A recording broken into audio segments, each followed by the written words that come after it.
Welcome, last one of the year, and yeah, it's been a journey. So I'm really excited for this one, honestly, because it's kind of been about a year and a half in the background of work we've been working on, but it hasn't been a thing that we can put out there with presentations until pretty much nowish. So this is fantastic. Who's RRCoP? If this is the first time you're here, we're the regulated research community of practice. We have around 330 institutions working together to pretty much lower the barrier to entry to bringing on new compliance regimes around your institutions. We have representation from all states, and we even have a few, maybe like 7 international countries looking into what we're doing too. So have lots and lots of resources. They're all available on the website, and you'll be learning more about RRCoP, what we're doing moving forward in a bit. But prior to that, just wanted to make sure you guys had all heard some of the key things coming up. So the CARC annual party, they're doing their parade of, what is it? Other groups. So I don't know, that's tomorrow. There's like a 2-minute talk, but you'll get to hear from lots of groups in the research data community. There's a TCrypt demo, and I will say that that is with my ASU hat on, not my RRCoP role on. I'm just bringing together the community. If you'd like to attend a demo on TCrypt, let me know. And then I also wanted to bring up our next webinar is coming right after after most people get back from break. So it's probably your first week back, but since the formula is the second Wednesday of the month and the first is on the holiday, well, here you go. Now we get the first Wednesday essentially that we're working.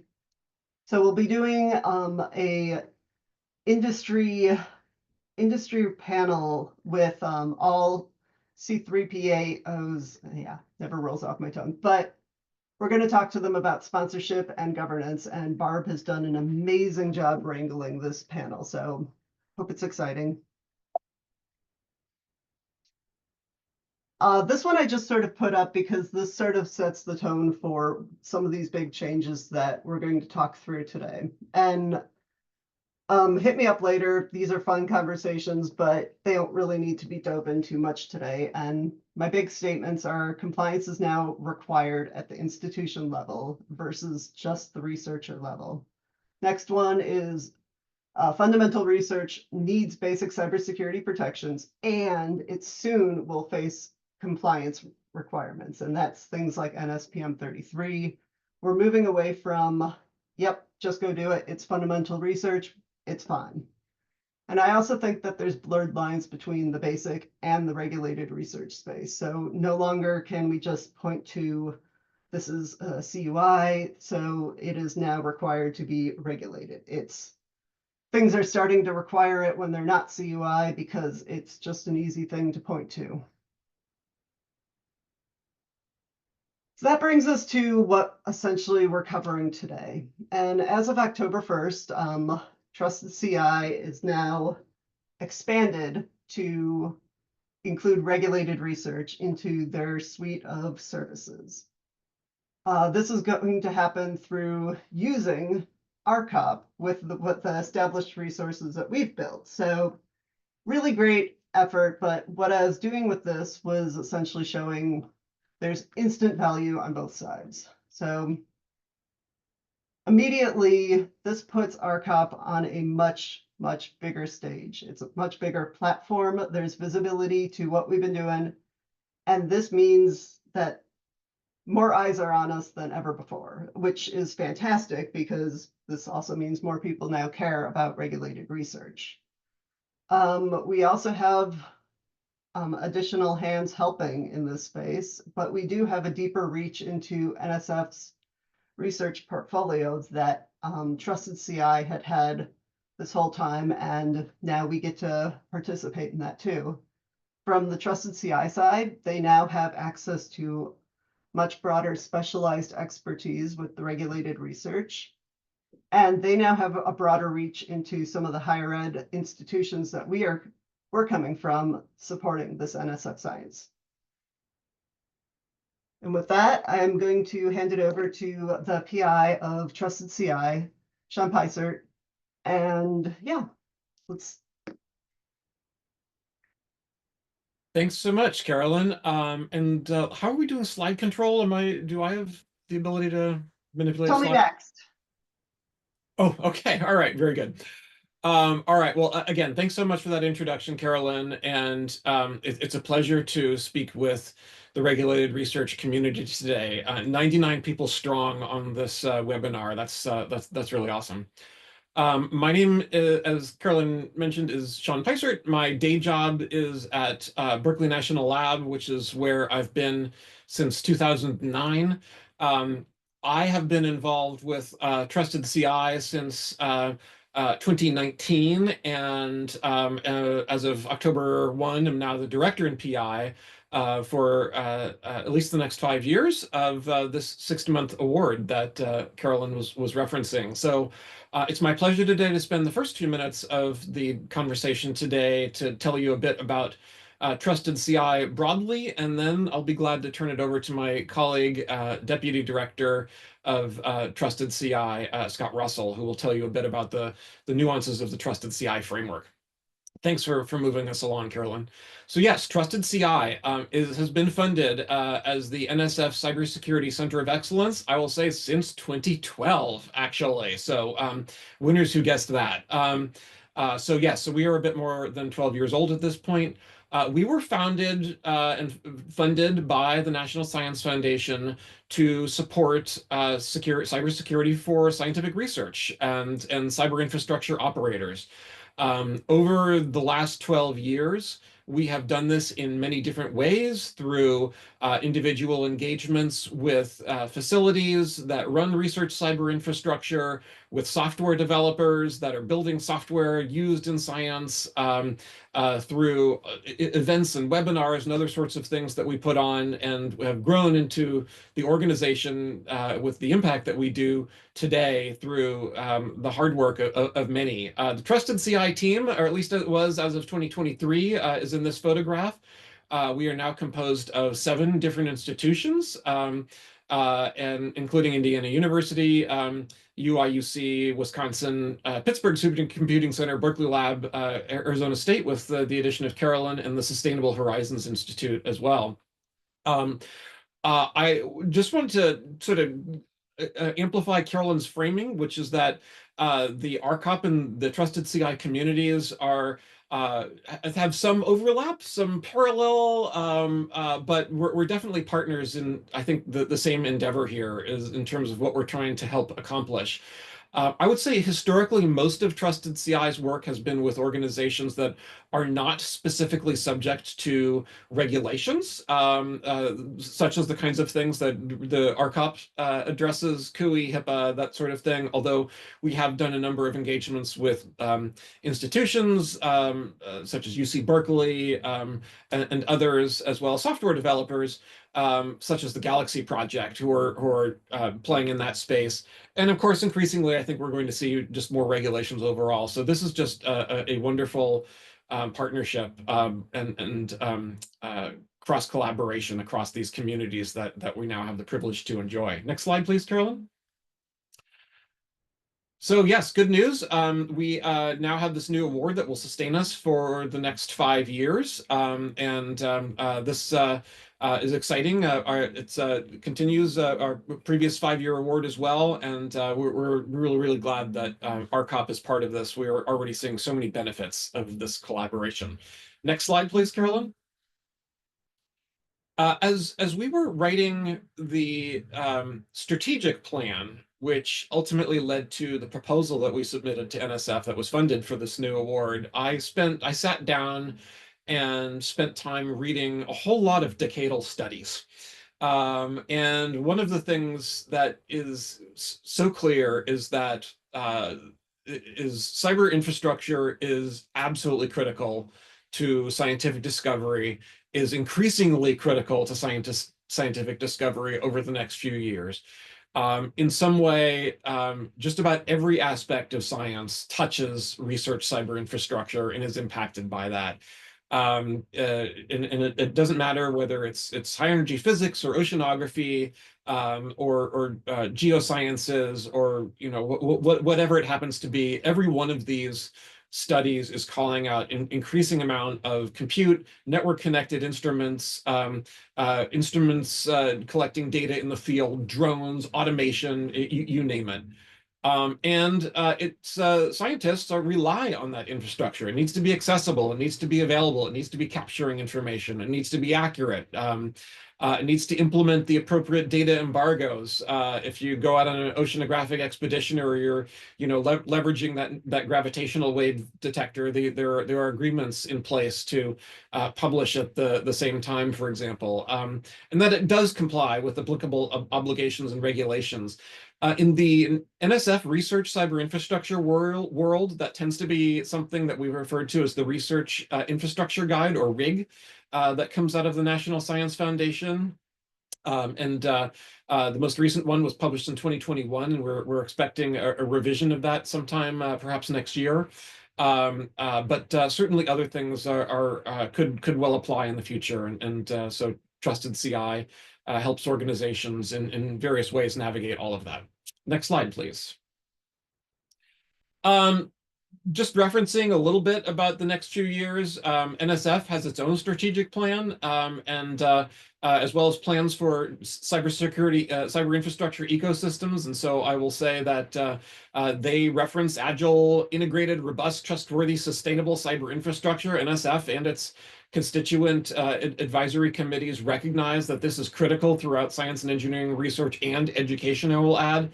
And from their own strategic plan, they've pointed out that research infrastructure, including the cyber aspect of that, because at some way, just about everything at some way is connected to a network, is at the heart of scientific endeavors. Big science has existed in many ways since my own lab, Lawrence Berkeley National Lab, first built its first cyclotron, and scientific research, both from a small scale all the way up to your very big scale radio telescopes, large hadron colliders, and so on, is now the heart of so much of the innovation that goes on. And so again, this is critical. Next slide, please.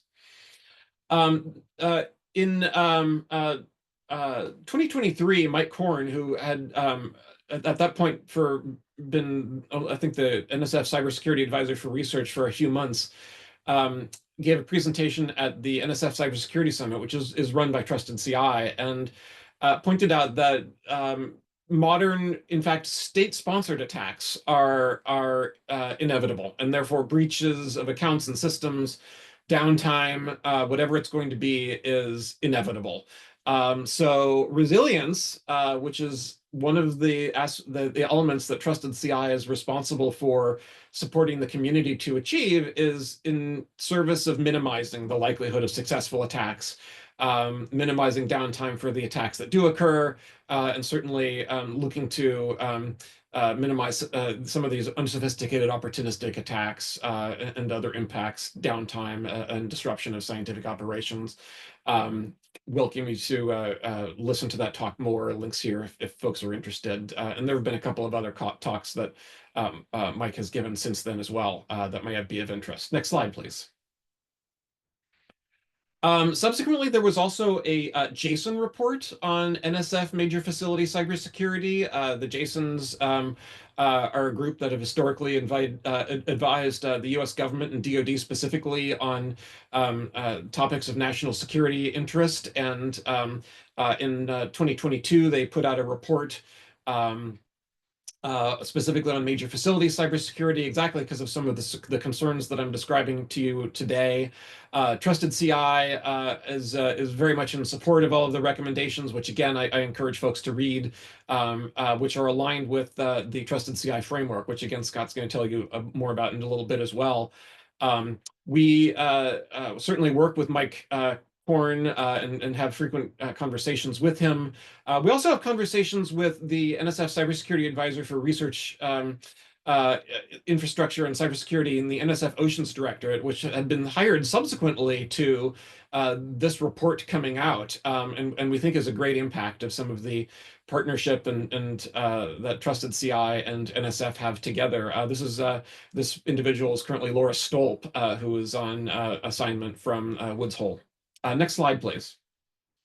These are a couple of concrete examples of things that have come up in the past. There was a cyber attack against a gravitational wave detector at the Zadko telescope, really quite shortly before that major gravitational wave event happened a handful of years ago. That would have been just disastrous if something had prevented that instrument from being online before it was restored in the nick of time. Since then, we have seen the ALMA Observatory. That's the Atacama Large Millimeter Array in Chile that had been shut down for an extended period, as well as the Gemini North Observatory in Hawaii. The big news here, and I think the important aspect of this, is that we have scientists that we interact with who are trying to observe once in a lifetime kinds of events or once in a century events or whatever they happen to be. And so it's not just a question of did my data get ransomware and can I restore from a backup? It's can this unique, there's only one of these in a world instruments that needs to be detecting this event be available for that detection when it happens or not. So we feel like this is a critical part of what Trusted CI needs to support the community in being prepared for. Next slide, please. We are funded by the National Science Foundation, so our primary audience is NSF-funded science. NSF funds research and science across all fields of science and engineering, and so, as I mentioned, we are working with organizations really across just about every one of these activities in some way or another, and many of them attend our webinars, our summits, and so on. Next slide, please. This is I think among the coolest slides that I get the chance to being able to show you. This is from the National Science Foundation, and this gives you a picture of their major facilities and infrastructure that are all over the place. And the challenges that they face are so fascinating. There are buoys floating in the ocean, wave gliders that bob up and down. There is facilities at the South Pole and at multiple places throughout Antarctica. The academic research fleet is a set of ships operated by institutions throughout the United States that travel the globe. And in some way or another, all of this stuff is cyber infrastructure, regardless of what it actually looks like from the outside. Whether or not it is inside a physical protection perimeter, changes the way you address these things. If it's in a high radiation or extremely cold environment, changes protection mechanisms. It's a fascinating set of instrumentation and a really interesting set of challenges to deal with for security. Next slide, please. As I mentioned, cyber infrastructure is huge for science. Cyber infrastructure is evolving and changing as the needs and capabilities of instrumentation and science progress. So therefore, cybersecurity for research cyber infrastructure is changing accordingly. We're seeing really significant changes in authentication mechanisms that are starting to be integrated into research cyber infrastructure, which is exciting. Post-quantum cryptography is here and coming. We're doing new things with intelligence sharing, network segmentation, and zero trust is something we've talked about forever, and we're now seeing much more broadly. Security regulations are certainly expanding, and regulated research is at the pointy end of the spear on that. AI is here and has been here for a couple of years and is not going anywhere. And that it applies to both attackers and defenders. And the attackers have figured out how to use their tools, and so the defenders are going to need to start having to figure out how to use theirs. And cloud-based infrastructure is also here and is now very ubiquitous in many ways.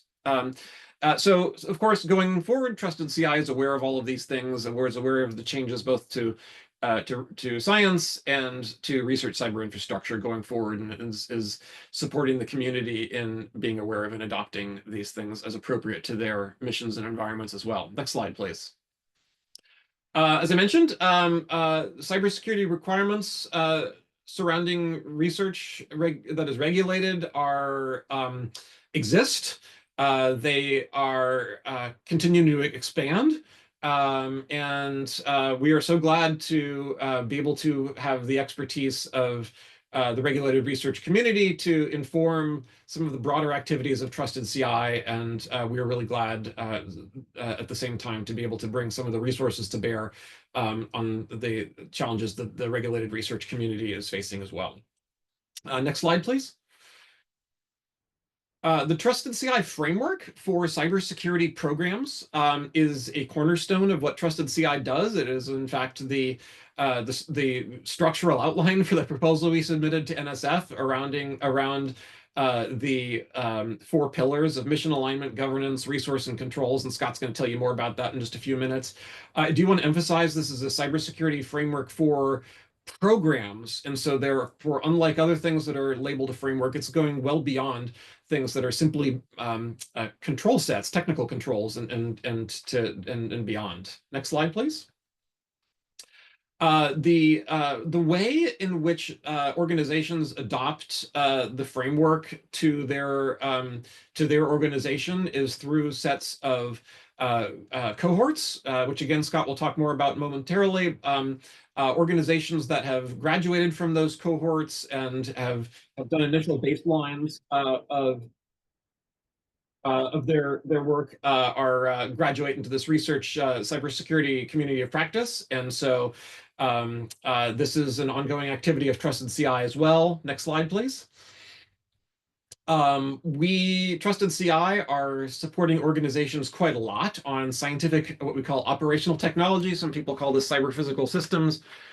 Just wanted to emphasize the point that some of these things are these sort of novel, unique instruments. You can see wave gliders, autonomous vehicles, ships, stuff at the polar ice. And next slide, please.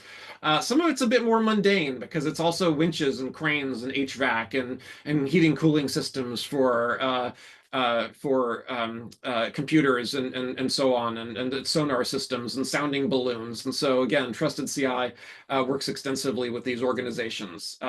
Next slide, please. We are doing quite a lot of work on secure by design for major facilities. So one of the things we try to do is specifically work with organizations that are building infrastructure that's got to live for 15, 20, 30 years, maybe get a midlife refresh, maybe not. Some of the first organizations we've worked with are some of these maritime organizations operating ships and underwater vehicles, but are actively putting out the call for organizations, other organizations that are looking to build security and at the outset as well. And next slide, please. One of the things that that came out of this is what we're calling an operational technology procurement vendor matrix. Some of you might be familiar with the HECVAC, and this has some relationships to that, but is really distinctly focused on research cyber infrastructure and is done in what we think is a very accessible way for many organizations to have conversations around questions of acquiring and developing technology. Next slide, please. Trusted CI has a fellows program since 2019, which we are currently in the process of rebooting, but this is essentially a year-long training program to have folks in and learn about cybersecurity and for research cyber infrastructure. And we would love to see applications from this community when the next call for fellows comes out sometime in 2025 to join this group. We also have a students program as well. And so if you work with students that want to learn more about this, we'd love to talk to them as well. Next slide, please. We are in the process of developing a software infrastructure assurance framework. So this will kind of parallel the Trusted CI framework for cybersecurity programs and specifically focus on organizations developing software. And we've worked with many such organizations in the past, Jupiter, Custos, and et cetera, throughout the scientific and research cyber infrastructure world. Next slide, please. I wanted to mention we have work closely with Research SOC, and in fact have some staff that overlaps with them. So some of you may be familiar with Research SOC and what it provides for operational services and threat intelligence. Trusted CI does not do operational things, so that's kind of a functional difference. And Trusted CI is also free to work with NSF-funded research organizations, and so that's exactly why we're funded NSF to do and why we're here for you. Next slide, please. Stay connected with us. We have webinars every month. Follow our blog, our LinkedIn, our YouTube, our email address. Reach out to us if you'd like to talk with us and you're curious about what you've heard today. And next slide, we'd like to acknowledge the National Science Foundation for its support of the important work done by the Trusted CI team and our partnerships with the many organizations that we work with. And Carolyn, am I handing to Scott now, I think? Great, thanks, Sean. Hi, everyone. Scott Russell. I'm the Deputy Director of Trusted CI. I'm at Indiana University. I'm also currently sick and have a horrible cough, so I'm going to be quick on the mute button, hopefully, but if some of it seeps through, I apologize. Next slide. I'm going to be talking about the Trusted CI framework. This is kind of the area within Trusted CI where I oversee the portfolio of things that we're doing in that space. This is going to be a little bit of a speed run. Happy to take questions offline, I think, given the time constraints. So just a little bit of background about why we developed our own cybersecurity framework when there's already a bunch out there. Historically, going back to 2012, Trusted CI, when it was called the Center for CTSC, the previous name, which maybe confused some people, used to do a lot of one-on-one engagements primarily. And we got really good context with the facilities we were engaging with. And one of the things we kept finding is that the problems they were having weren't these like, I can't figure out how to do multi-factor, or I can't configure my firewall correctly. Like they mostly understood the technical stuff. They were having problems with all these other areas, which, we would call the programmatic side of things, right? They couldn't get the money they needed. Couldn't get the people time they needed, or they didn't get buy-in from their leadership. And also they found they didn't have guidance on this stuff, right? There's tons of control sets out there that you can pick from, and they'll tell you how to do whatever technical you need. But there wasn't a whole lot of stuff about like how to get your, the president of your organization to give you the money you need. And so we set out to build a framework that would actually help people with these sort of non-technical parts of cybersecurity. Next slide. So we made the Trusted CI framework. I'll give you just the quick overview. It is a entirely voluntary framework, right? No one's going to come in, and check to make sure you're doing it right. Everyone who's using it is doing it of their own free will because they think it's a good idea. And it sets out the best practices for cybersecurity programs. It's got 16 clear and concise requirements. We call them musts. And we bin the musts under these 4 big categories, right? Mission alignment, making sure cybersecurity is actually supporting the mission, not just kind of doing its own thing. Governance, making sure that cybersecurity is actually being overseen in a sort of like, logical way. Resources, making sure cybersecurity has the resources it needs to actually accomplish its mission. And controls, right? How do you actually go about selecting controls in a way that is methodical, that makes sense? And so we often emphasize it goes beyond the purely technical and really addresses the full spectrum of cybersecurity. Next slide. Won't go through all the musts because they'll take too long, but just kind of highlighting the kinds of things we're talking about here. We say like, the cybersecurity program needs to have a cybersecurity lead who is basically like a CISO or equivalent role, someone to oversee the program, right? Put someone in charge, very, very straightforward. Most of the musts we're talking about are very basic, and yet across the board, everyone we engage with, we always see problems with at least some of these. People are doing a lot of stuff well, but then they're going to have problems where they're not good at managing stakeholders and obligations. I think that's something very relevant for this community. Or they really struggle to understand, risk acceptance. And so we try and give people good guidance on how to address all of these, what we think are the core minimum requirements for a cybersecurity program. Next slide. So to help people with, we got 16 musts, you saw all of them and all of the text, right? Each one's only a sentence, but that's not necessarily going to be the most helpful. So we also developed a much more in-depth guide. We call it a framework implementation guide, or FIG. That provides much more deep guidance on how to actually go about implementing the musts. It is targeted at what we call research cyber infrastructure operators. This term we're probably going to tweak it in the coming years because NSF has started using research infrastructure operators, and so that's fine. But basically, people who are operating cyber infrastructure for research, right? And it's targeted at that group, but the guidance in here is really applicable to basically everyone, right? right? Because we're talking about programmatic fundamentals, everyone that we have engaged with has said that they find this stuff useful, even if they might be from a different vertical. For instance, we use this with assessments of local governments, and they still find this stuff very helpful. Next slide. So in developing all of this stuff, we didn't just do it in a vacuum. We've put together an advisory board from across the community and kind of across several different communities. So you can see our list of advisory board members here. We've got people from NSF major facilities, from higher ed, from DOE labs, a wide swath. And they actually provided us a ton of feedback as we were developing what the framework is and what this in-depth guidance is. And we continue to meet with them quarterly to help us with this framework strategy as we move forward. Next slide. Yeah, so if you are interested already and you want to learn more, we've got a website, trustedci.org/framework, and there's a ton of resources on there if you want to download the implementation guide. If you want to see all the people who have adopted, it's an ever-growing list, so this is probably out of date. We've got templates and tools on the website, and it provides easy ways to get in contact with us if you have questions or want to share that using the framework. Next slide.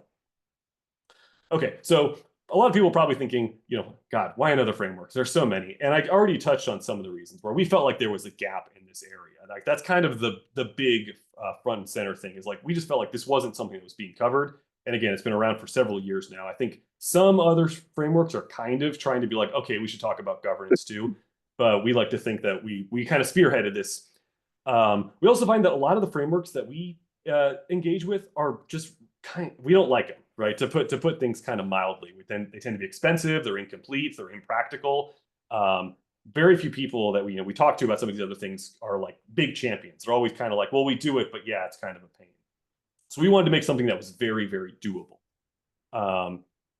And another thing we found is that a lot of people tend to just think of a program as just controls, and we thought that was an important thing that we wanted to change. Right, there's more to doing cybersecurity than just a bunch of controls. There's all this other stuff that you need to think about. And this is a way of making it very concise. Next slide.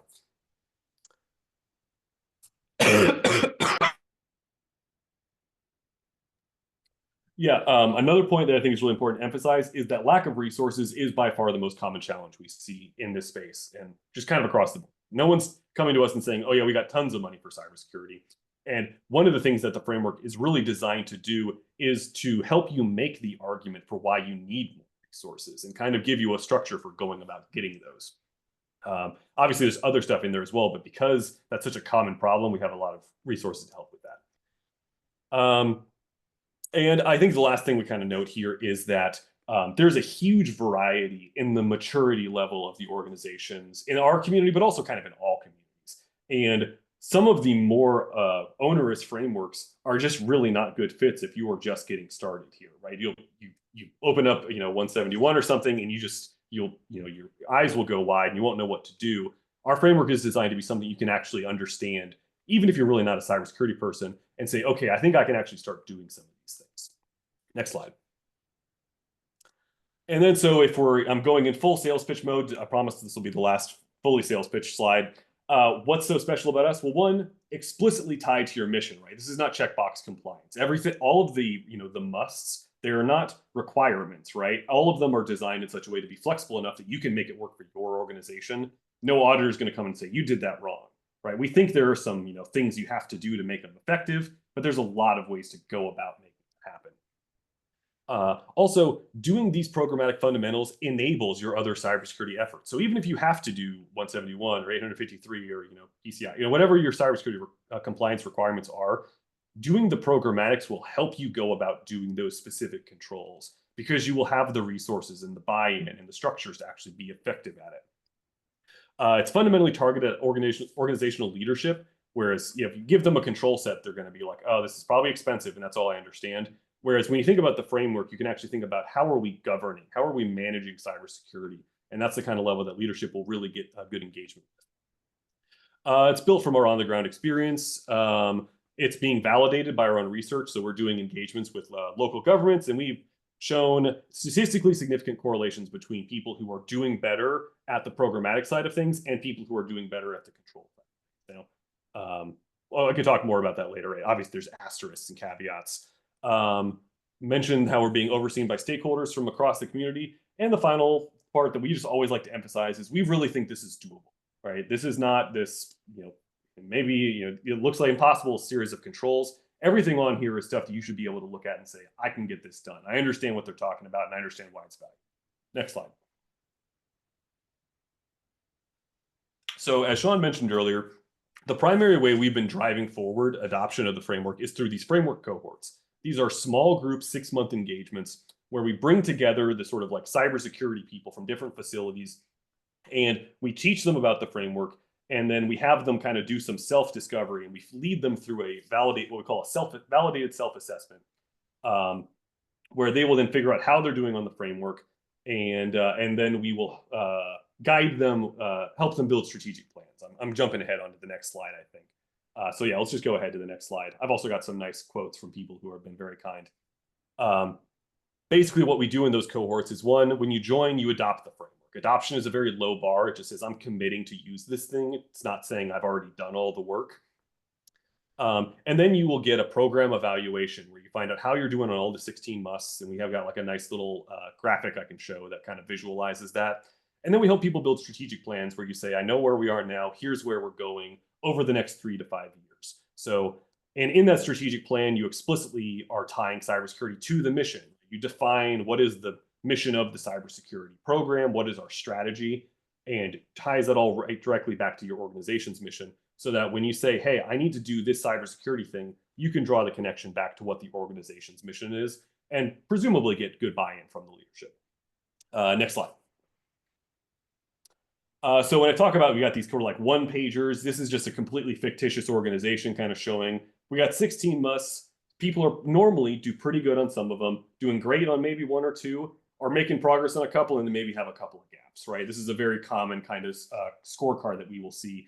And what we will do then is help people figure out, okay, we know where we are right now. How do we prioritize, right? Is it more important for us to go about getting resources? Do we need to focus on getting our leadership's buy-in?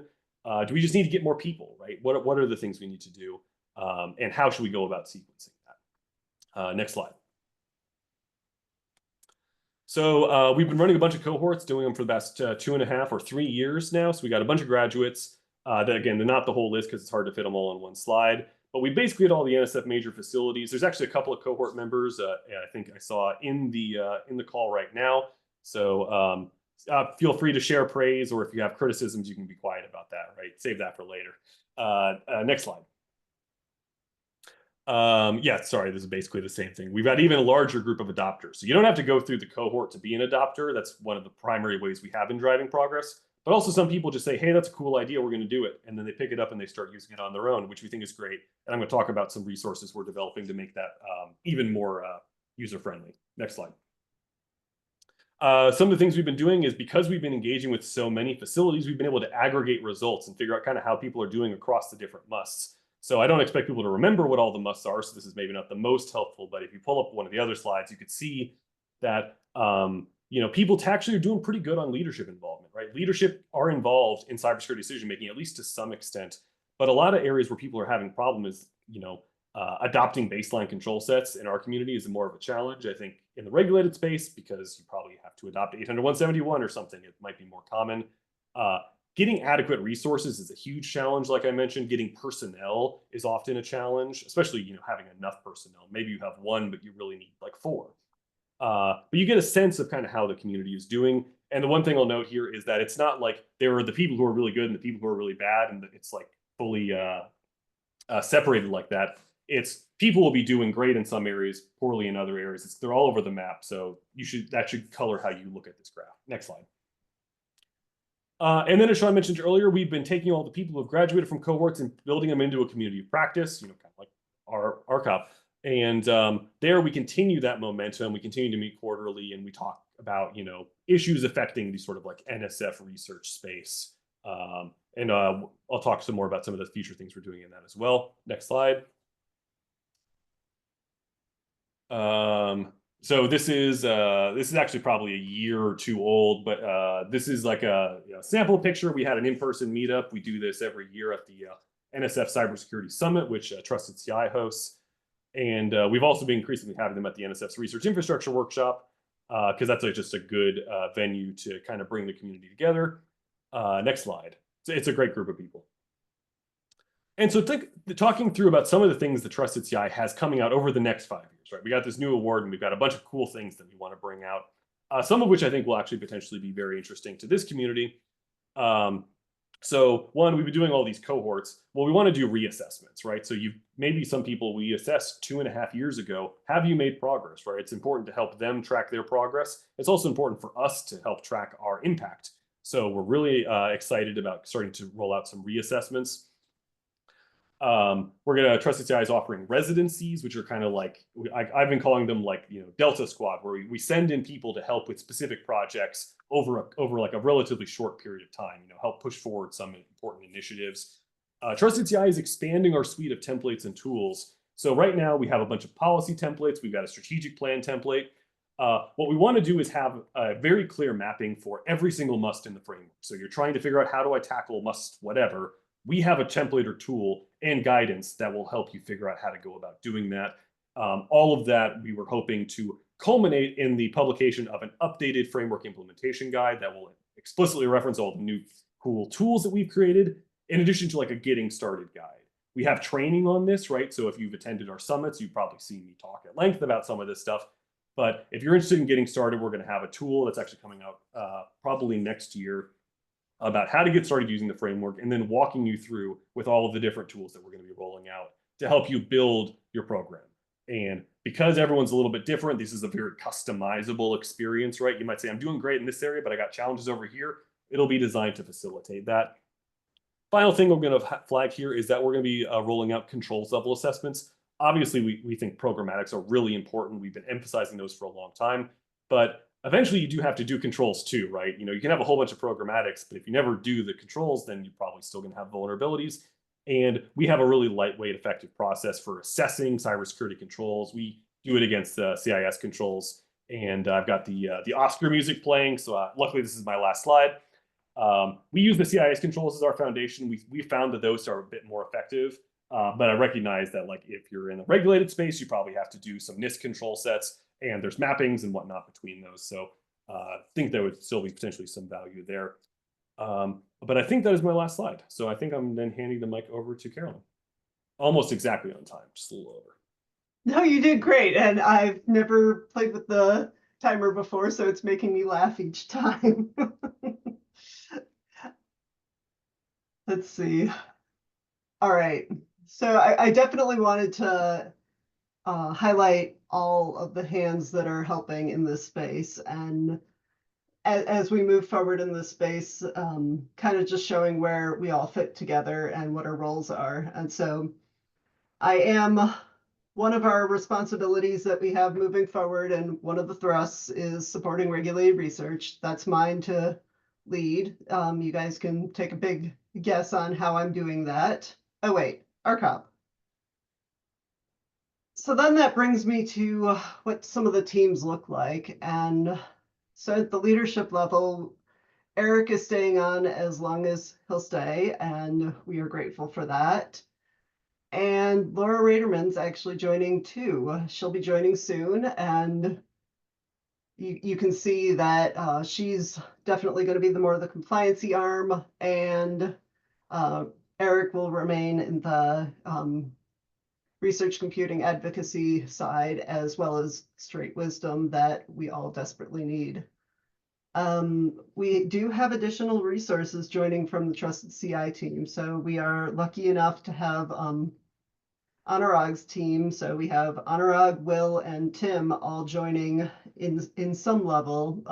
And they're going to probably take a good lead on a lot of the training material that we provide, as well as increasing some of the visibility of the Secure My Research type of work. And so really thrilled to have teammates suddenly. And we also have availability for people to come and go in the spaces. And right now we have Dan joining us from Berkeley Labs. So this is really great, where we can use people for limited durations, but maybe with a different perspective than we've had historically. So excited on all of that. And then I'm also super, super, super excited to have 2 new teams just getting up and going. So the webinars leads team, You're seeing them more and more around, and in terms of this space, you're seeing us start coming together with probably, I don't know, we're planning out a few months in advance. This is fantastic. So more minds and more perspectives. We just started the Ask the Assessors team yesterday and have a better slide on what they actually are doing. So the Ask the Assessors, I mentioned it last month, and we had a handful of people volunteer for it, but we're going to start this engagement in January where we just ask the assessors something. Like, let's start with a simple question that we thought maybe has some, I don't know, possibility for flexibility in it. And what can we ask that will start creating something moving forward? So what we actually determined yesterday was, can you commingle data? Okay. That one is, while we all have different answers for it, I'm not sure if we all have the right answers. So let's get these written out, and then the assessors, Fraser and Dieter, will respond, and over time we'll build a little bitty library. The other one is I wanted to mention is the Slack community. It's thriving. This is definitely an early warning system for a lot of us. When we get to learn, hey, here's a new regulation that just landed, or did you notice that NIH is now requiring this of all of us? Yeah, this is the place to go. And it's a very chatty group, but we've stayed on topic. So I'm proud of us.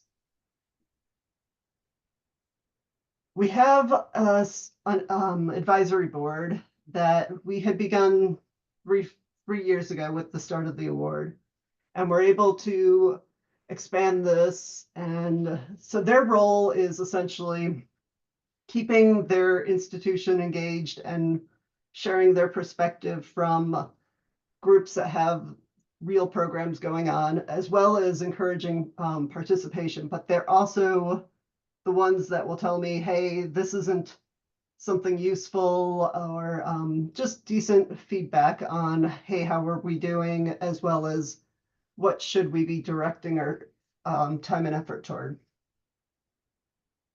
I think that was one. Okay. We could not escape without, or we could not be successful without our partnerships with different organizations. And EDUCAUSE is a huge one where they are not only a resource partner, but they're also an advocacy partner. And we've done this through, we'll take over usually a workshop slot at their annual cybersecurity conference, which is in May.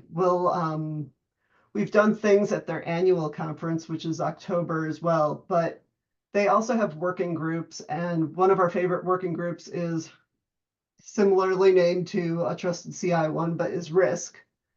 And they used to be the 800-171 group, but what's great about them is we can do a bit of collaboration where in these meetings, we'll talk about a big lesson learned or highlight an institution. And in that group, we're able to drill down into some of the details. Maybe working groups will spin up, but a great collaboration there. And then we also work with a formal partnership with CASC, and CASC has a positions committee that pretty much sets out to maybe quarterly write up pretty much a stance on here's how something is affecting us. And their membership is a lot of the research computing centers around the country.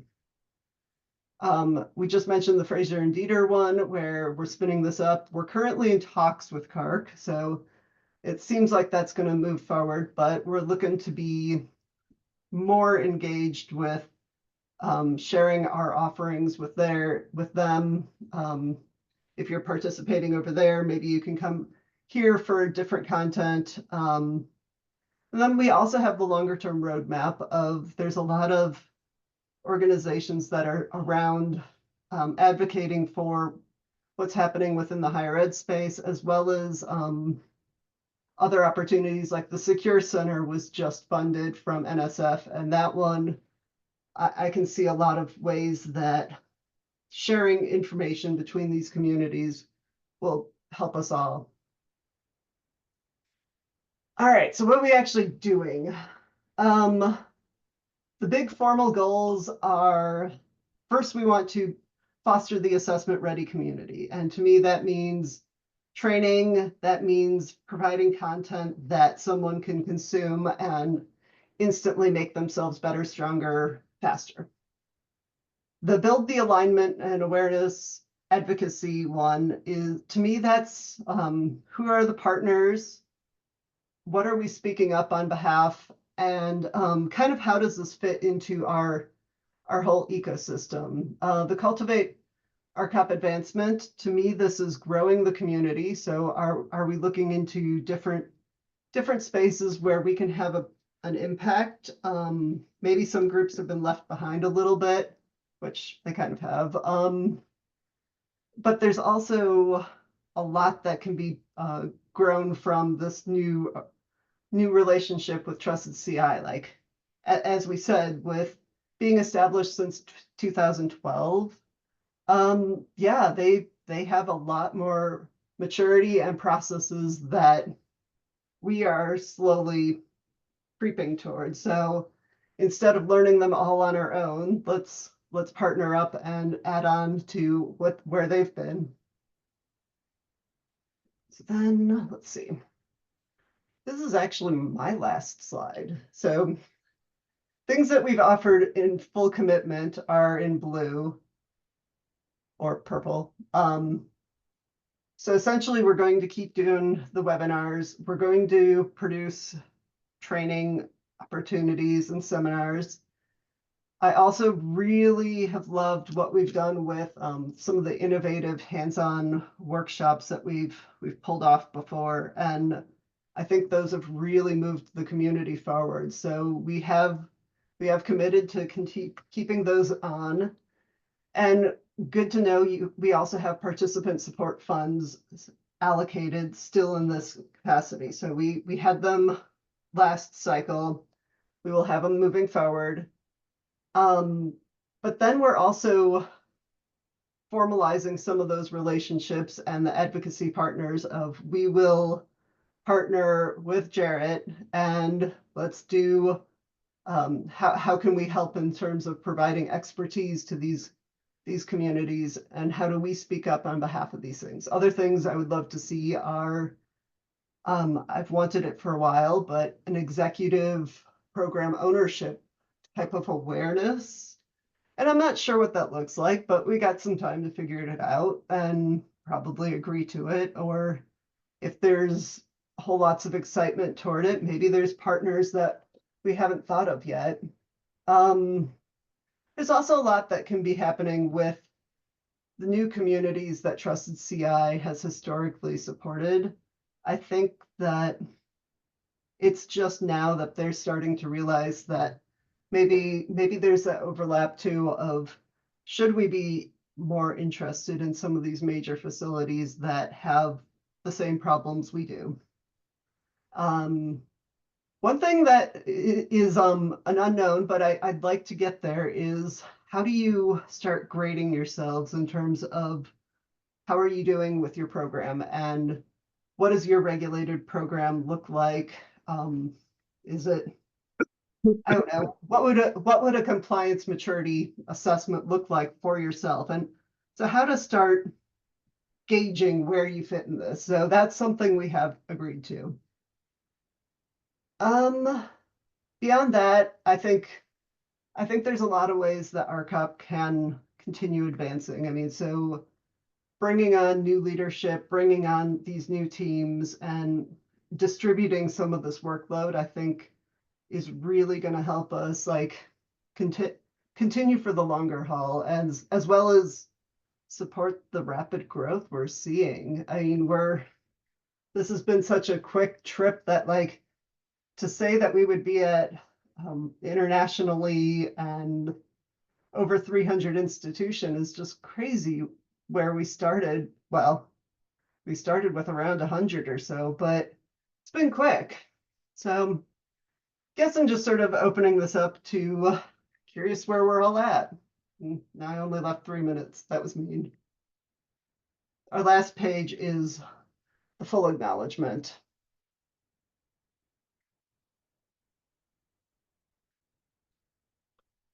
I see one question on the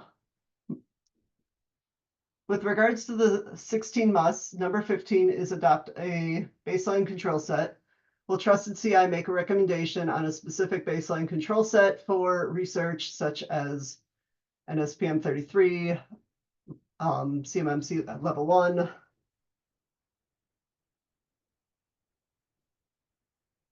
That's definitely you, Scott.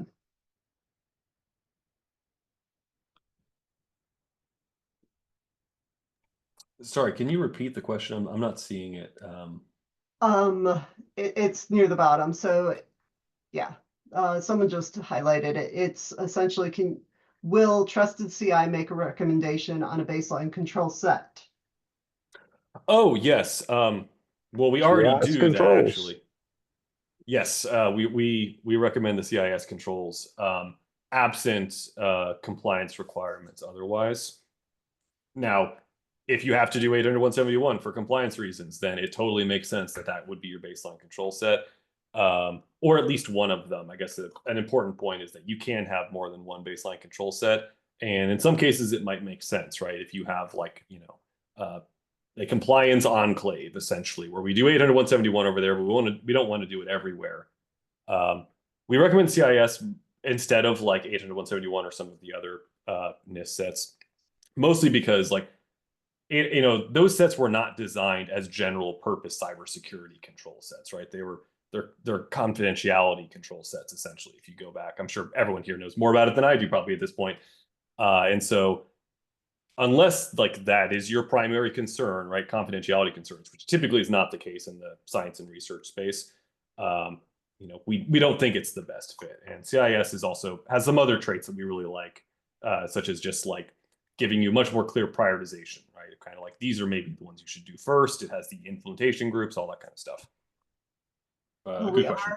We are at time, and I honestly want to thank everyone for continuing on this journey with us. And yeah, let's see what the next 5 years has in store for us. Thank you.